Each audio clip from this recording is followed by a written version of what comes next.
Canada is a sovereign, independent, and free nation.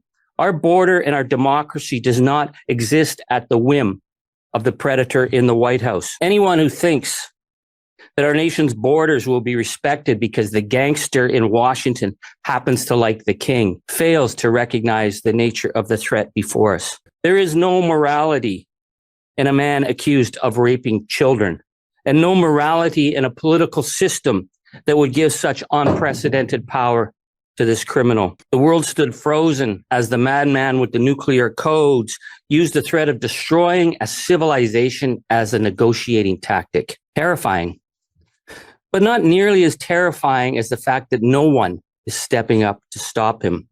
We are witnessing the collective failure and complicity of the political institutions, the courts, the media, and the business class of the most powerful nation on earth.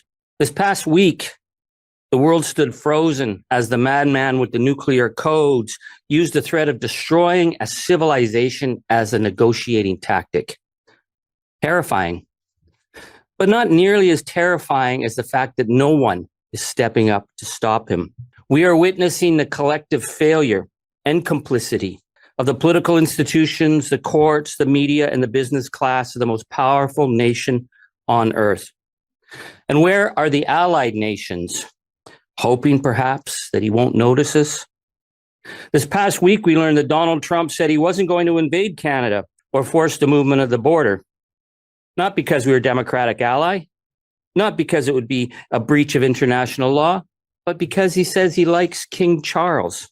Canada is a sovereign, independent, and free nation. Our border and our democracy does not exist at the whim of the predator in the White House. Anyone who thinks that our nation's borders will be respected because the gangster in Washington happens to like the king fails to recognize the nature of the threat before us.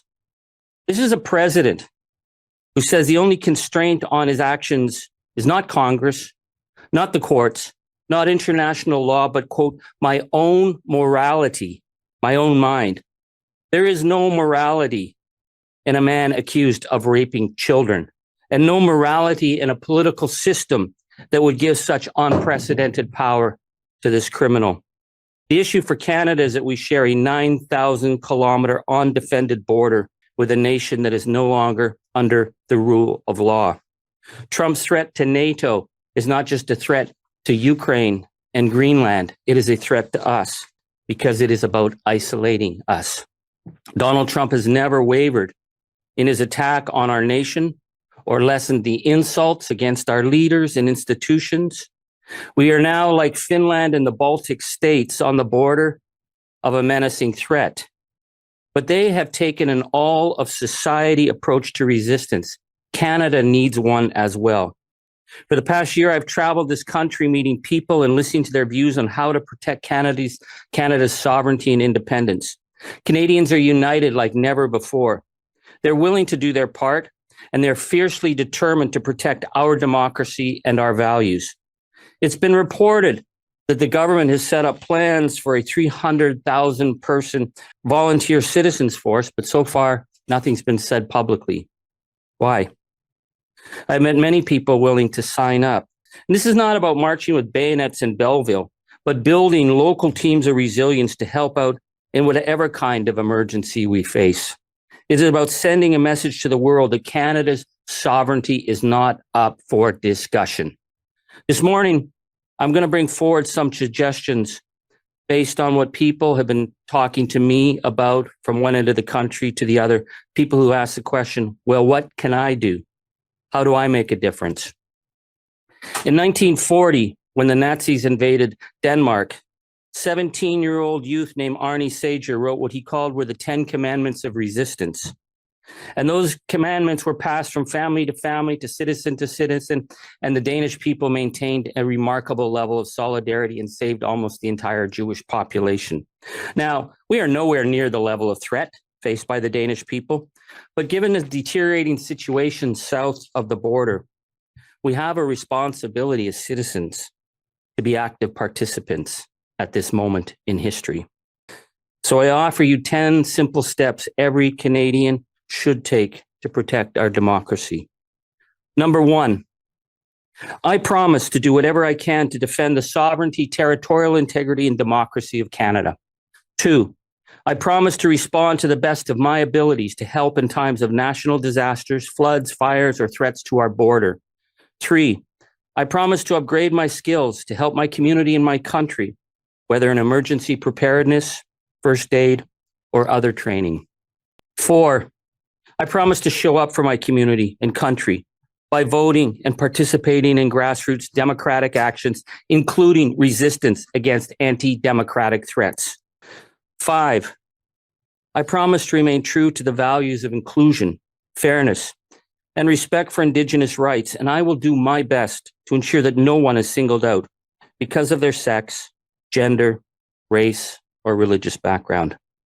6, I promise to boycott everything I can coming out of the United States and to support regional food sovereignty through buying local wherever possible. 7, I promise to be an active blocker of disinformation and hate. 8, I promise to be active locally, helping to create small groups of resistors and to recruit fence sitters. Solidarity supports courage. We cannot do this alone. 9, I promise to be a non-cooperator with tyranny. If my company or institution has contracts with tyrants or attempts to roll back rights, I will voice opposition, slow walk the work, or refuse altogether. Our labor is power. We need to push the corporate, education, and political sectors to take a stand. And 10, I promise that if our territorial integrity is breached, either externally or internally, I will be an active disruptor. I will refuse to obey any orders from those who would undermine our sovereignty and will engage in acts of mass resistance and disobedience to frustrate invaders, demoralize those fake authorities, and make it impossible for any undemocratic threat to govern us. We can tell ourselves, don't overreact. We can tell ourselves, well, hey, the king likes us. We can hope that NATO will protect us.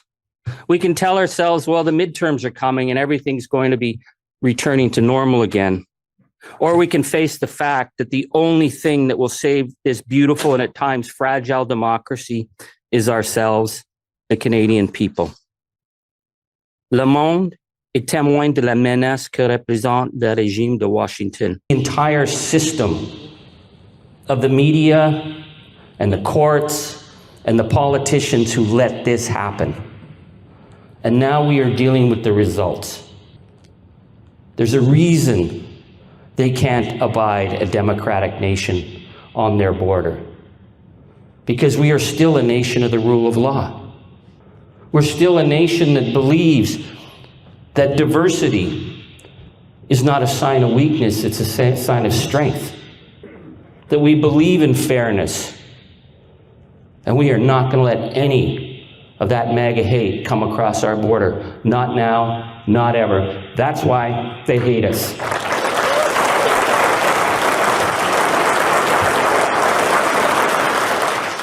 But you feel alone, but you're not alone. And I want to tell you that wherever I go in this country, from the little village of North Rustico, Prince Edward Island, to the Sunshine Coast of British Columbia, we pack halls like this. And they're not here to hear me do the song and dance. They're here to say, what do we do to defend our democracy? And I think we are at a very powerful moment. I mean, okay, let's face it. Wouldn't we just rather be like going back and doing what we normally did? But we're at a moment of history. We've always been in a moment of history, but right now we all know it, and I know history sucks. It really does. But we have the opportunity to decide what kind of nation we're going to be. Necesito tu suscription. Gracias.